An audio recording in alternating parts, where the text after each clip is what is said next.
Hello and welcome to the True North Show. I'm your host, Megan North, and I'd like to start by thanking the sponsors of the show, Quantum Awakening, Beth Lewis, Anne C. Clark, and of course, our lovely guest who kindly supported the show and is featured on this episode. Today, I'm joined by Carolyn Apostolou, a multi-international award-winning catalyst for change in workplace wellbeing, dedicated to helping individuals and organisations reach their full potential. An accredited coach, mentor and keynote speaker, Carolyn has spent years empowering leaders and teams through tailored wellbeing programs that reduce stress, prevent burnout, and create thriving, high-performing cultures. She partners with businesses to design strategic wellbeing initiatives that lift performance, strengthen retention, and support sustainable success. For individuals, her signature 30-day reset provides a clear, practical pathway out of exhaustion,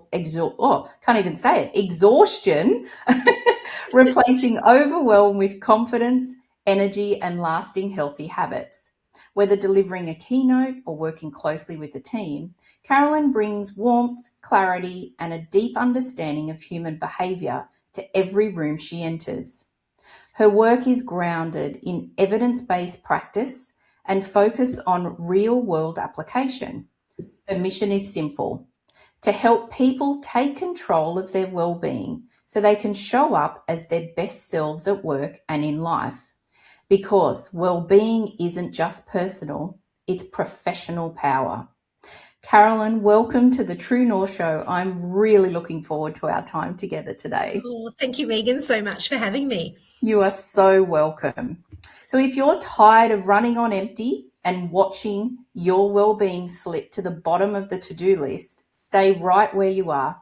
After this quick commercial break, Carolyn will share with you how to turn your health into your greatest professional power.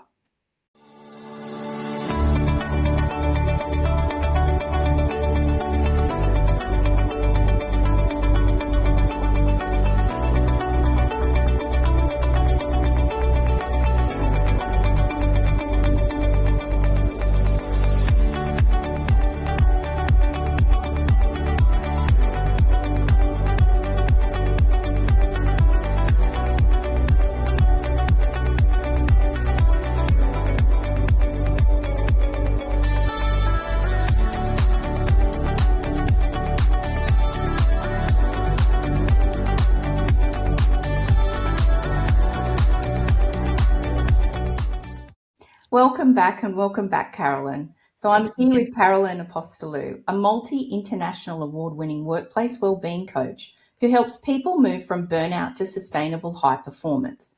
So Carolyn, you talk about wellbeing as professional power. I'd love to start there. So what does that really mean for someone who feels like they're just barely getting through their workday?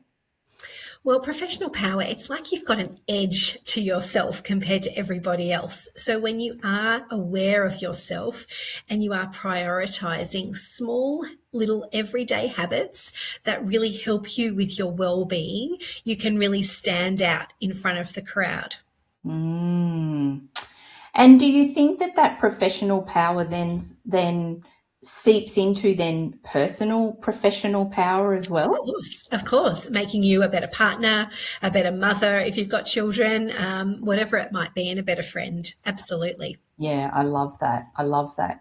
And so with this well-being work that you do, what was the defining moment that led you to pursue this work? Is this a long journey that you've been on? Was there something that happened in your career that really prompted you to do this work? Well, there wasn't really a defining moment, Megan, but just something that I just continued to notice from things with my husband, with other capable professionals that I was surrounded by, even at the playground, at the school. I've got 4 children. So, hearing mothers feeling like they were exhausted, even though they thought they were doing things right in terms of their well-being. And so I just kept seeing this pattern and wanting to do something about that. And so how did you start? What was the first step that you took? Well, I just started reaching out and really connecting with people and asking questions, how are you prioritizing yourself today? And, sometimes I guess that could feel a little bit overwhelming, but in just a very simple and nurturing tone of voice, have you been for a walk today, or have you been able to sit quietly for 5 minutes? And modeling that in my everyday, to really help people stay accountable. Interesting. And were you working in the corporate space at that time? No, I've actually never worked in the corporate space. I have a psychology background and I was a teacher of psychology here in Melbourne, Australia. And even to this day, often I say in my workshops to the corporate sector, I used to say to my students, now, please don't stay up all night studying for the psychology test tomorrow. Make sure that you study for 45-minute blocks and have 15 minutes where you might jump outside on the trampoline or pat the dog or, get a nutritious snack and then come back to it. And the importance of well-being, even from those days in the classroom 20 years ago, still very strong. So I've always loved health and well-being and just wanting to empower that knowledge, not just information, but how can we do things better so we feel better about ourselves, and that then can have a flow and effect to every part of our lives. And so do you feel that, were you drawing on personal experience, like when you were a student? Were you really good at taking breaks, or is that something that you learned through your study? I think actually I was. I think I learned to time block from a very young age. And so I was always super organized. And I try to say that to my children, you've got to learn these habits. You can't just suddenly turn them on in year 12. And so I think I've just been very good at managing my time and blocking out what's really important and making sure that I do prioritize the things that I know that I need and that do bring me joy in amongst the organized chaos of life as a busy mum and with 4 young kids. And do you think that organisation came from, did you have a role model? Was your mum or your dad really organised, or a grandparent, or was there someone that you saw that being organised really benefited them? A combination of a few different people, even from a teacher that I can think of right now, and how she would structure the lesson and things like that and say, right, and after school, this would be a great idea to do this, this and this. And so I think I just picked up on lots of different role models from various parts of my life. My dad probably more so than my mum. In terms of the house organisation and what was happening and when it was happening. But I think you do sort of learn from a variety of different places, and then it's great to be able to pull that together. Yeah, definitely. Yeah, I had that combination of my mum, I'm one of 6, so my mum was super organised. You've got to be with 6 children. Yes. And, the house was always really organised. But then my dad was very black and white. So it was either this or this. And so I found that kind of came in, I feel like I've got a blend of them in the sense of it's either this or it's that. Yes. From an organisational point of view, I suppose. Yes. And, being, and then I was a legal secretary for my first first role ever. Yes. So, working for 5 lawyers, and they'd all come in. I had no choice but to be super organised. Right, exactly. Yes. And so the teaching, how did the teaching morph into this work that you're doing within corporate? How did that happen? Well, I taught for a period of time, and then I took a break to have my 4 children, and that's really when my husband accelerated his career. But I found I needed something to keep my brain going when I was just at home with the kids, and something different apart from the sort of child rearing skills and habits that we fall into naturally all day, every day, right? Yeah. And so I ended up volunteering at our local church, a music program, which I absolutely loved. And it was that kind of imparting of knowledge. And, people would say to me, oh, you're so good at this. And I thought, those skills in the classroom are very transferable, right? even if it was young children learning musical instruments. A beautiful essential oil business actually fell into my lap also around that time, and I really never saw it as a business. It was really my avenue to invite people into my home and to educate them about healthier ways of doing things and managing their well-being. And so really you could say that my real passion for health and well-being probably started at that mark. And if we fast forward about 5 years, we had then COVID hit, and very difficult, obviously, in Melbourne when we had so many lockdowns to continue to run a business where you were inviting people into your home, because we couldn't do that. And people weren't about to jump on Zoom when they couldn't smell the products. And it was a really, really tricky time. But it was also at one of those moments where I was walking with a friend who was a business coach, and I said to her, what am I going to do? And I know that I was homeschooling 4 children at that time, and they ranged in ages at that stage from 4 to I think about 12. No, yes, that's right. There's 8 years between the kids.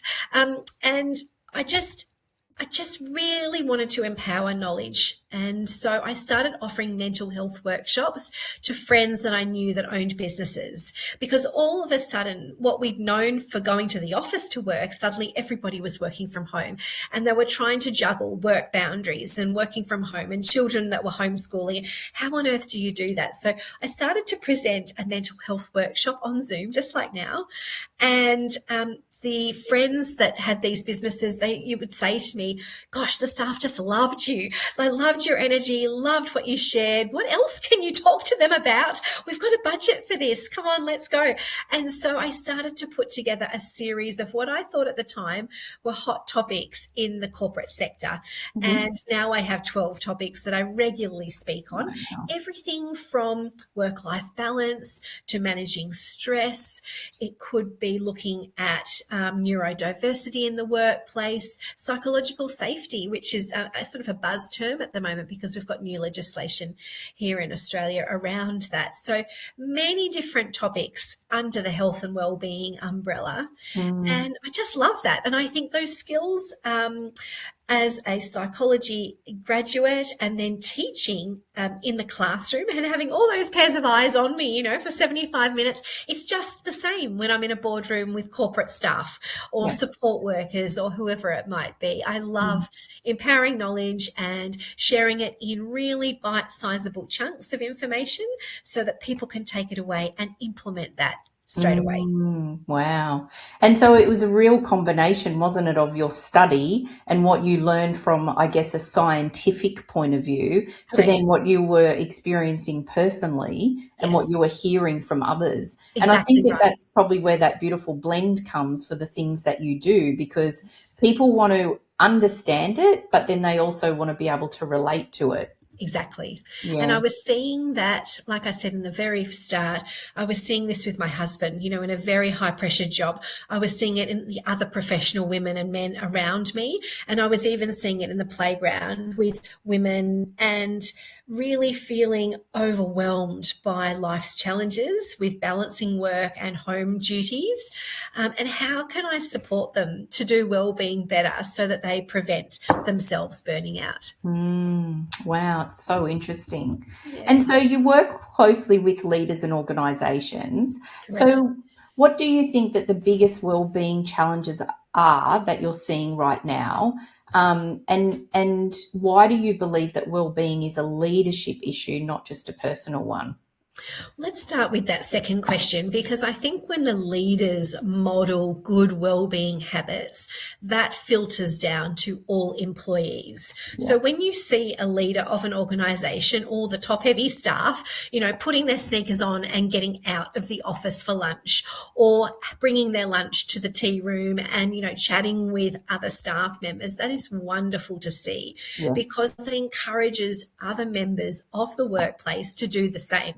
And we know that getting out in nature is like 99% successful at grounding us, at resetting us when we are feeling overwhelmed and stressed by whatever it might be. And it could be a home situation, but quite often it's a workplace stress as well. So definitely leadership does go hand in hand with wellbeing. We want our senior leaders to be modeling very good wellbeing habits every day, so that has a flow down effect to the rest of the organisation. Yeah, I think the biggest issues that I'm seeing today in the workplaces that I'm presenting in is just overwhelm. There's so much work to be done and there's so much pressure, and the employees just feel like that's another thing being asked of and another meeting to attend, and oh my goodness, and they feel like they're drowning, and we're only early in the year, right? Yeah. And so that is a serious worry for me, that we're already seeing so many people feeling like they're already potentially on the brink of exhaustion and burning out so early in the year, where especially in Australia, we've all just had a very long summer holidays and a summer break. We should be at our peak energy level and motivational levels at this part of the year, after us the sunshine and lots of, good downtime over that Christmas, New Year, January break. And for those watching anywhere other than Australia, for us in our corporate environments, it's been happening for a good decade or so now, but most companies shut down for 2 weeks over that Christmas, New Year period. Exactly. So forced break. It is a forced break. And when I worked in corporate, I loved it, because if you go on leave through the year, you come back to a million emails. But over that Christmas, New Year break, when everyone is off, you come back and you're like, oh, there's a couple of emails there. That's right. Actually, exactly. Nothing much happened. The phone doesn't ring. That's what my husband loves. No one's ringing me. It's great. Oh dear. Yeah. So that's interesting then, that you're commenting that already, that we're only in the third month of the year, and you're already seeing that. Correct. And that's where I say to workplaces, it's now that we need to put in place a series of support. So do you want a presentation once a quarter, or we're going to look at 3 times a year, so that we're not waiting until everybody's even more burnt out and more exhausted or have left the organisation, that we're then going to start to implement something. Yeah. So proactively. And it's interesting that when you talked about then before about leaders and how they can model the wellbeing piece, and I think from my background working in HR and in big corporate roles, there's always, as a leader, I think, a fine line to where's the boundary of how much do I share about what's going on in my life. Right. But actually more and more I used to find that those leaders who were comfortable to share something that was going on, or I'm feeling overwhelmed, and sharing that, it has a very, very big effect on the team, because all of a sudden then they're sitting there going, okay, well, you can relate to how I'm feeling. Exactly. Yeah. So I think sometimes being vulnerable and sharing what's appropriate, not to burden the other staff, but to share that, no one's perfect and that I'm struggling with this as well, can be very, very powerful. Yeah, definitely. And I also think that the other change that's happened from pre-COVID, pre-COVID we're all in the office, and for you, you'd be teaching and you'd be in different places in person. So that true water cooler conversation used to happen. Yes, but correct. Then post-COVID, that doesn't happen anymore. You don't bump into someone in the office because that's right. You're not there. And I do a lot of presentations to organisations that have a full remote staff. And so how can we support our staff when we never physically can touch them, or we're never in the same room with them? And so that is, something that COVID has taught us. Well, we actually can jump on Zoom on a Friday night and we can do trivia with everybody, or we can perhaps once a year plan an in-person event. And so I've worked with an organisation to have a retreat in Bali, so that all their remote staff coming from different parts of the world are meeting in a central location and can meet. And what a highlight that was for them to finally meet in person after only working in an online capacity for a period of time. That would have been so joyous for them. Good, like, yes. Oh my God. I could imagine the conversation would be like, oh my gosh. The squeals, yes. I get to hug you. And, correct. Correct. Yeah. Yeah. And for some teams, talking about grief and how do we support team Mm, members that are grieving the loss of a loved one mm, when we are only working remote. And so it's so good to see organizations thinking about these things and saying, hey, Carolyn, next time we have you, can we incorporate something like that into our talk? Because we're noticing we're really struggling with this and we don't really know how to do that. In mm. person, we can provide more. I think it's easier support. We can buy flowers. We can leave that on a person's desk. We can easily write a card. It's kind of not the same when you can text, but physically we can do so much more. But great to be able to share ideas with remote teams for doing something Mm, similar. yeah. It's also, I think, when you're in person too, you kind of pick up on people's energy. You Exactly. usually, I know, having worked in office pre-COVID, and you'd walk in and you'd think, oh, someone over there that always sits there, they haven't even said good morning to me. What's going Yes. on? You walk over and you're like, are you okay? Correct. You don't Correct. notice that as much if it's online. Exactly. Yeah. And I would Mm, say just an added point to that, Megan, is that if you are fortunate to work in an office like that and you do notice somebody is a little bit down or they're continuing to come in late to work or whatever it is, one of the best things you can do from a mental health standpoint is, just say, hey, do you want to grab a coffee? Let's go for a bit of a chat and have a bit of a walk.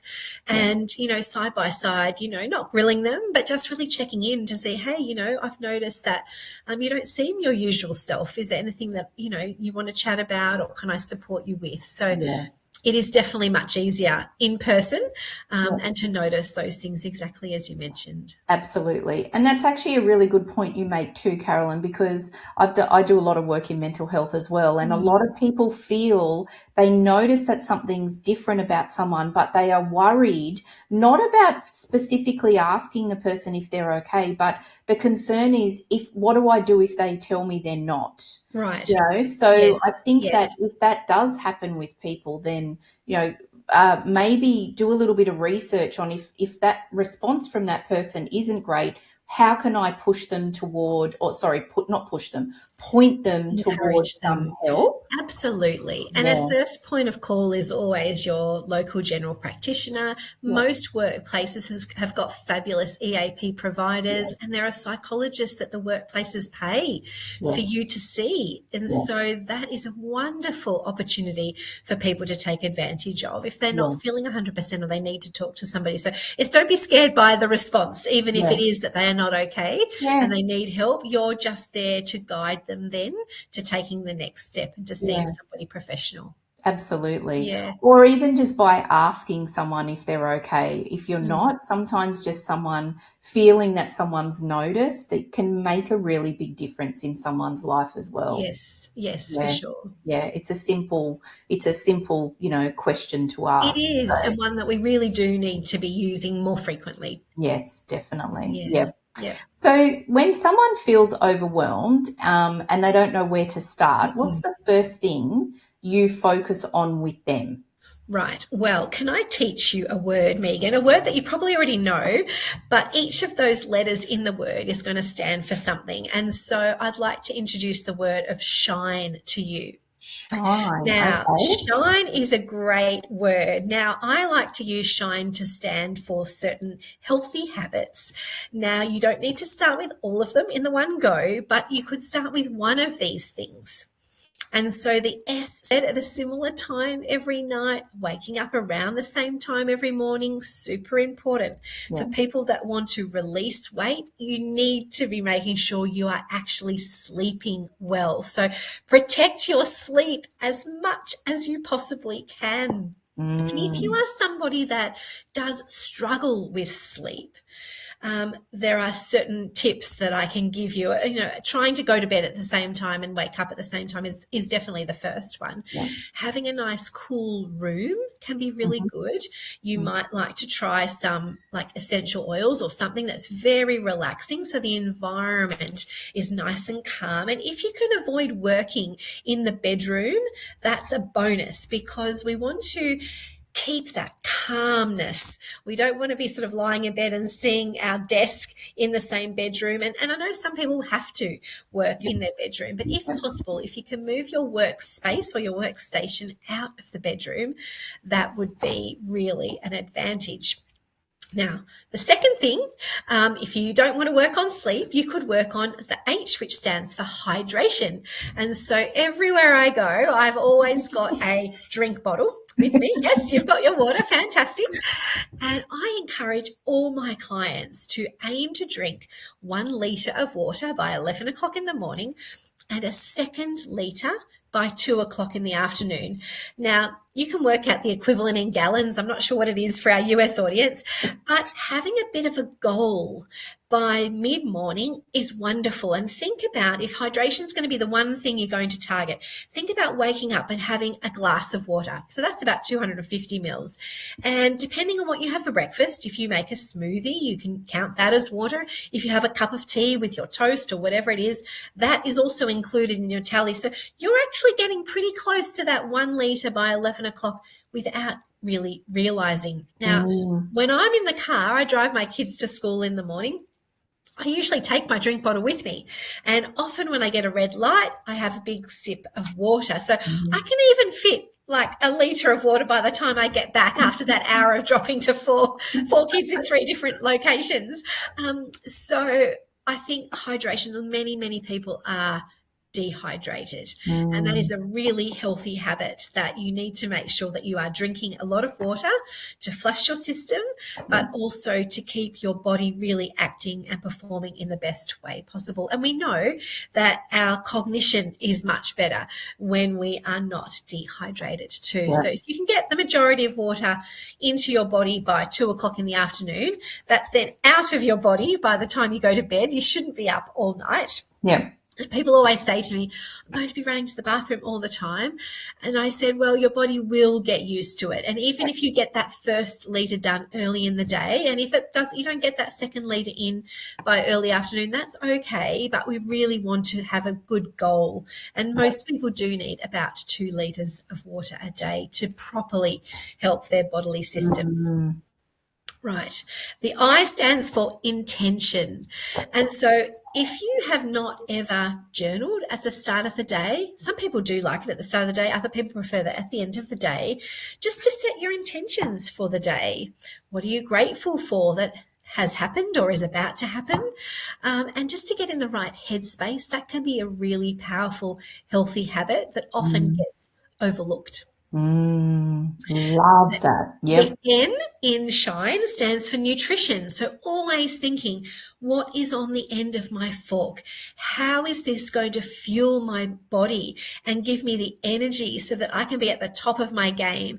And so if food is a just quick, I've got to eat something and move on, I'd really love you to intentionally make some better choices around what you are putting in your mouth so that you are really utilizing that to give you energy and to help you to feel like you've got, the energy and vitality that you really dream of. And so if you can prioritize, for example, eggs for breakfast, or some Greek yogurt and some fresh berries and some honey, rather than a sugary cereal or a pastry, that is going to set you up better for your day. For the rest of the day. And I can give you loads of, I'm not a nutritionist, but I can give you loads of food suggestions because I love food. My mum often says, it's like a restaurant in your house. Different kids are having different things.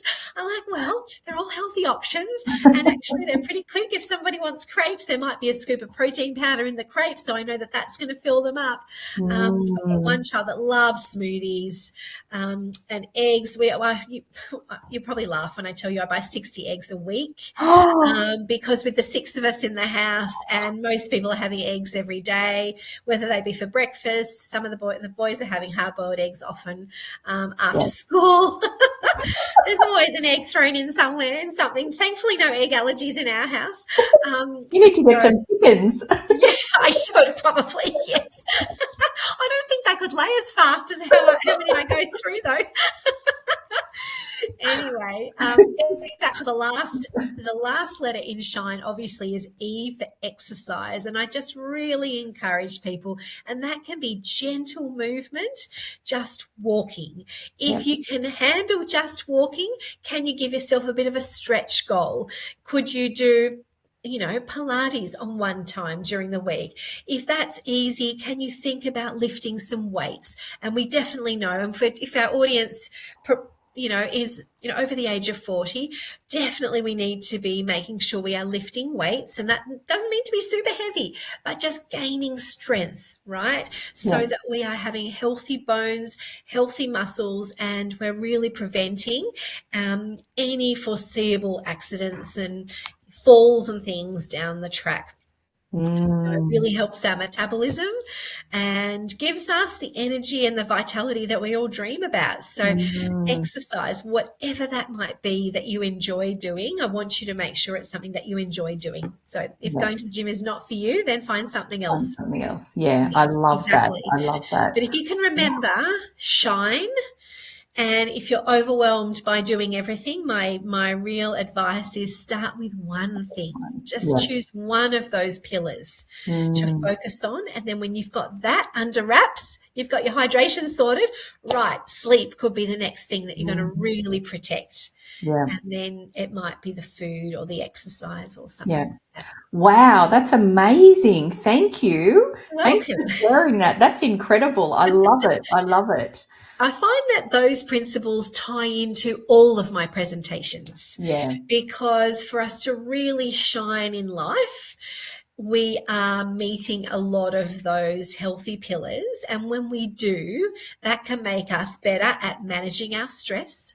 That can make us better at understanding neurodiversity in the workplace. That can make us better in understanding psychological safety and making sure that others feel like it's safe to speak up in the workplace if they've got any areas of concern. And it just sort of fits in beautifully with everything. It really does. It really, and it fits you perfectly too, because when you talk about it, you shine, you light up. So it's absolutely beautiful. Thank you for sharing that. Yeah. And so from a mental health and well-being point of view, so you've had lots of change and you've had to flow and adapt to what you've been doing from pursuing your passions and purposes. Yes. Because I think you've got quite a few purposes. But they all blend in together, definitely. They do. Yes. So for you, I mean, obviously you've just shared Shine, which would be probably your like platform of how you look after your own mental health and well-being. But is there anything else that you do that would that can help you, or that you love to do that really helps if you're feeling a bit flat or if you're a bit tired? I usually start my day half an hour before anybody else in the house gets up. And that's just my me time. And that's where I feel like I can do anything from just some gentle stretching. I could sit on the back deck with a cup of tea. That's a really nice quiet time in my house to do some journaling and set my intentions for the day and what I'm grateful for and those sorts of things. And when I start the day with that kind of morning routine that's just me and pouring into me, I feel like when I start hearing the alarms go off in all the bedrooms, that everything's just, I'm more grounded, right? Because I've had that kind of quiet, slow start to the day. And don't get me wrong, I have not always done that. I was definitely probably 15 years ago, the alarm would go off and I'd fly into the bathroom and fly into the kitchen and start doing the lunch boxes and get everybody to school and fall in a heap. And so I feel like a morning routine, whatever that looks like, and it can look different on different days. For me, that has been a real game changer, because I feel like because I'm starting in such a quiet, relaxed place, it then has a flow-on effect to the rest of my day. On the days where my eldest daughter is a rower, and so there are some mornings that we wake up in the 4 o'clocks to get to the river by 5 o'clock. I don't do my morning routine on those days because I don't want to be up any earlier than I already am. However, on those 2 mornings a week, I will sit, and it can be just for 5 minutes at some point in the day, outside on the grass, shoes off, just grounding to the earth. And definitely remember that nature and being out in the environment, and if you are anywhere close to a beach, go to the beach, get your feet in the sand and in the water, just listen to those waves crashing. Yeah. If you're more of a forest person, go where you've got trees and grass and feel into that kind of a forest environment where you automatically just feel so calm and so grounded. And that is an incredibly powerful reset tool for me, but also for many, many people. Yeah. So definitely that's how I stay grounded. I love that. And how I, just slowly, I think being aware of you, being aware of your sleep and protecting that, being aware of where's my water bottle, or having a drink and thinking about having something nutritious as a snack, is a real game changer for many, many people. Absolutely. And so when we talk about grounding, what does grounding actually mean to you? Like, what do you think it does? What is the whole idea around grounding? Well, do we want to get super scientific? Perhaps let's keep it simple. Grounding to me means that you have got your feet, so preferably no socks on, no shoes on, onto the earth, whether that be the grass, whether that be, like we said, in the sand, if you're near a beach, in the water, and just feeling like you are taking some deep breaths in and out and just really allowing your body to kind of be one with the earth. And feel, look, we could get all technical about what happens or whatever, but in a simple nutshell, just feeling relaxed and calm and just allowing yourself to really connect with nature. And when I do that too, for me, it also means I'm really present. Yes. Like there's nothing else going. I'm just in this moment. I can feel my feet. I know where I am. That's right. And it's that really bringing me back to like being really present. Yes. And if you can say to yourself, what can I feel right now? Can you feel your feet lapping up the water or in the sand or, the cool blades of grass? What can you hear? What can you smell? Like very much in your awareness, and it only can take a couple of minutes. And then you can go back to if you're working from home or whatever it is, and feel just so much more relaxed. Yeah, absolutely. I love that. Thank you. There is so much scientific paper, Megan, I can send you on grounding if you want to put it in the show notes. If people want to read up more, I can definitely send you that. But in a nutshell, I think we've got it. Yeah, I think so too. I think so. And there's just oh my gosh, there's just so many rich golden nuggets that you're sharing with everyone. So it's really wonderful, because I think sometimes too is that when people are overwhelmed, then they're like, oh my gosh, I don't know where to start. Yes. And the overwhelm becomes even more overwhelmed because they think, what am I going to do? But I love the things that you're suggesting and sharing they're simple things to get started. You just have to start. Start today by making a better choice for lunch. Yes. Or breakfast, whatever it might be. Or just start today taking your drink bottle in the car when you're driving around. Just start. Start. Absolutely. I love that. Really great. I think that's why a lot of my clients see such transformations with their health and their well-being, because it's nothing overwhelming. It's not like I'm saying, right, for the rest of your life, you can only eat this for breakfast. It's not, right? Just start to make some healthier choices and habits of filling the drink bottle and having that with you all the time, or having a big jug with you at your desk with a glass of water, and just getting used to those healthier habits, and they can make a massive, massive difference to the way you feel, the way that you can perform in your workplace in terms of cognitive processing, and just being aware of other people, because you are suddenly hydrated and you haven't had 5 coffees potentially in the morning. You might have had 1 or 2, but you've already had 3 glasses of water, and you're on track for that 11 o'clock goal. So I'm assuming with you talking about the habit piece that you would be a fan of James Clear's Atomic Habits. Yes, I am. Me too, me too. Yes, and Mel Robbins, 5, 4, 3, 2, 1, just go and do it, right? Yeah. Get up, get on with it. Yeah. So what's one misconception that people have about well-being that you're constantly having to reframe? Well, just that well-being is hard and that it's overwhelming. And so, like we've just said, just start Yep. with one thing. Yep. Get that going quite easily, get into the habit of just always having that glass of water and taking the drink pill everywhere, and then tackle another one. Yep. Yeah, love it. Love it. Really not. It's not overwhelming, and it's only going to make you feel 100 times better. Yep. Yeah. Exactly. And I also think too is that what works for you too. I think people get overwhelmed also because they're looking on social media and a lot of social media says you should.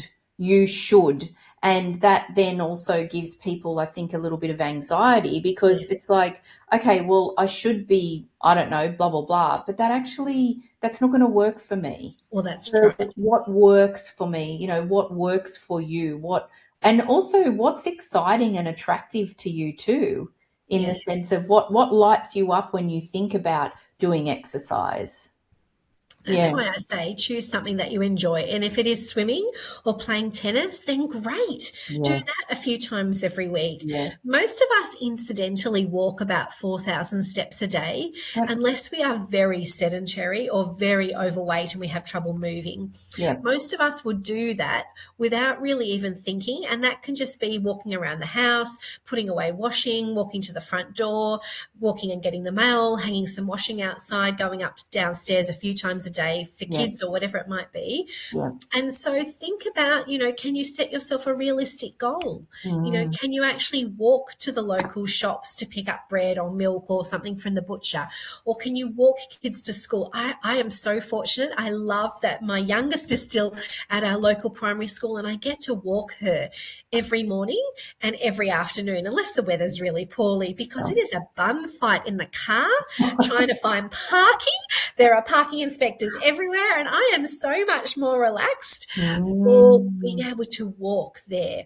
And so, that well-being shouldn't be overwhelming. There should be moments in the day where we can really intentionally think, well, how am I going to move myself today? And what can I do instead of driving? Sometimes we can't drive everywhere, or somewhere is too far. We actually can't walk to that location. But especially for me, I think on days like today where I'm on Zoom a lot of the day, I'm so thankful that I've been able to walk this morning and I'll be able to walk this afternoon. And if I get to the gym tonight, I've got one child that likes to go to the gym at 7:30 or 8 o'clock after dinner. It's not my preferred time, but it's great to walk there to the gym and to have those conversations with him along the way and to check in with him on his day. And it makes it all worthwhile. That's fantastic. I love that. And the other benefit of drinking lots of water is you've got to pee a lot. So you actually have to get up and walk to the bathroom, get up from your desk. So it's actually correct. Yes, that is right. So let's go back to leaders and leadership, the leadership training that you do. So if a leader wanted to improve both performance and well-being in their team, where would you suggest that they start? Well, I would ask them to think about some common challenges that are facing the team and then look at, could we implement 2 or 3 workshops over a space of 6 months or 12 months so that I could be turning up and really supporting them with their team. It's wonderful to go back to workplaces when you've already done a presentation because you can laugh and joke about, now who has had trouble implementing X, Y, and Z? Okay, no problem. That's common. All right, now we're going to build on that today. Let me remind you how important that is, but today we're going to also focus on this. I just see that the organisations that are really invested in their staff and that have multiple sessions throughout a year, and they become ongoing clients for me actually because the staff look forward to those presentations and we always have a good laugh and a joke together, and they're always very thankful. So that's great. We usually see less sick days being taken in those organisations, a real happier staff, better company culture, and a better understanding of, when things aren't good, when is the right time to speak up and the tone of voice and how to approach certain problems. And I think that's because the workplace has asked for those presentations to take place and have acknowledged that they are important. I love that. Yeah. That's amazing. Yeah. I love that. So one of my usual questions is, has your path to pursuing your passion and purpose evolved over time? Obviously it has. Yes. So what is it within you that allows you to just move and go with whatever is presenting itself to you? What would you attribute to that? Never say no kind of attitude.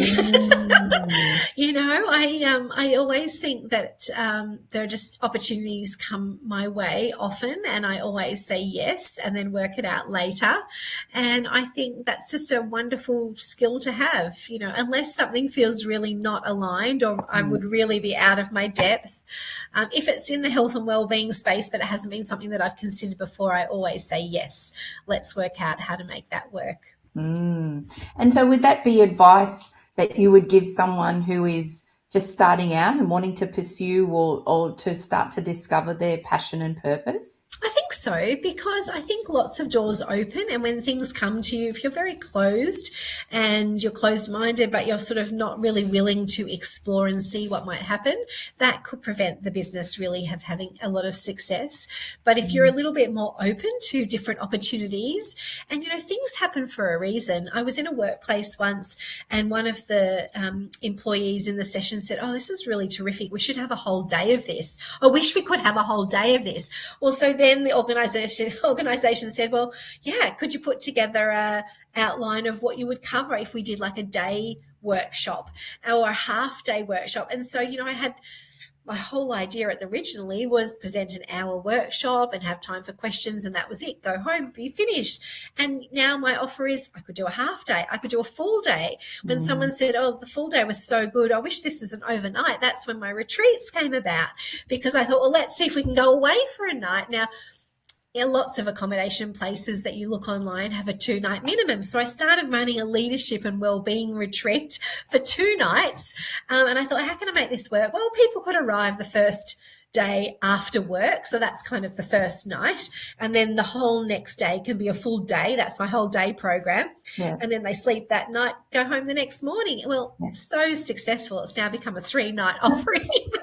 So you see, you never say no, right? Yeah. Always stay open to opportunities, and you never really know where it's going to lead. But I think if I'd had that closed mindset, no, I only do 1-hour presentations, that's it. Well, that would have cut me out of a lot of really exciting projects to be a part of and opportunities. Yeah, absolutely. Yeah. And having a more of a scientific background, what's your take on intuition? Like, do you believe in intuition, or is it more scientific that your gut will tell you? I have learned over time, Megan, that I cannot ignore my intuition. Those times where you hear whispers or you might feel sick in the tummy, but you don't listen. You think, oh, no, I'm still going to do that anyway. And then it falls in a heap. And then you think, oh, I wish I didn't do it. So thankfully, through experience, I've learned to listen to my intuition, very much so. And when things don't feel right, you might say it's cold feet. Well, I've learned that, it's more than just cold feet. It doesn't feel right. And I just politely decline the whatever it might be. Yeah. And Yep. are you really clear on the values that you live by? I think so. Yeah. Because I find that if you are very clear on those values, then if an opportunity comes your way, Yes. then you can usually tell if you're saying no for what reason. So no, because it doesn't feel right because it's not aligned, or no, actually it's aligned, but is it then something that is going on in me? Am I blocking it? Am I fearful? Am I worried about that? Yes, correct. Yeah. I would agree. Yeah. Okay, so what's next for you? Like, what's 2026 looking like for you? Right. Well, I've got a number of things already in the diary. Yes. I'm considering offering something a little bit different. You said at the very start that I have a very successful 30-day program, and that's really to give people an opportunity to see what it is like to have somebody sort of coach them through health and well-being for a month, with the idea that, they enjoy that month experience and then potentially consider something longer. I'm considering doing a 7-day reset this year. So it's not off the ground yet, but perhaps in March I'll have it ready and I'll send you some information. You can share that with the listeners. Yep. Because I think it could be very helpful for people to get even quicker results and to see in 7 days how they could shine and really start shining more brightly with some of those key healthy habits, to then decide, oh, yes, actually, I'd like longer mentoring, and then look into the 30-day program and potentially longer. So that's going to look a little bit different this year. Definitely. I love that. Yeah. I've got another retreat happening in July. I've got one in March that's pretty much full, but we've got one happening in July, so that's exciting. And I'm looking at whether we start to run any more retreats internationally. So watch this space. Yes. And then I'm not really sure. I sort of just open to new opportunities that are going to come my way. So we'll see. And saying yes to those things. Yes. You know me too well, Megan. Yes. Yes. I love that. Oh my gosh, I'm so excited. I'm so excited you. for what's going to happen for you for this year. Thank you. So can you believe that we've actually only got a couple of minutes left? So I'm going to ask you the same question that I ask all of my guests before we finish our conversation. So, Carolyn, what is one lesson or truth that you've learned on your journey that you wish you had known earlier? Yes, that's a great question, Megan. I think just to trust your instinct and really look after yourself. That is key. You cannot pour from an empty cup. And if you are so busy supporting all those around you, whether that be your team in a workplace or whether that's your partner and your children at home, you've still got to be looking after you and prioritizing yourself. And so I think I'm pretty good at doing that now, but that hasn't always been the case. That's beautiful. It's a beautiful way to wrap up our conversation. I feel like we've done a beautiful loop. Thank you. Thank you for spending this time with me today, and also just going into the depth of the work that you do. You're welcome. Sharing Shine, I think, is a real game changer for a lot of people. And I also feel like that your 7-day, once you launch that as well, I think that 7-day reset, I think, will be very successful. Yes. So thank you very much, and for all the work that you do for everybody as well. Oh, you're welcome. Thanks, Megan, for letting me share what I love doing so passionately. You're very welcome. And I'd also like to thank all of my amazing and dedicated audience, the supporters, and again to my sponsors. I hope that everybody has an amazing rest of the week, and I look forward to seeing you all again next week. And again, thank you, Carolyn. You're welcome. Thanks, Megan.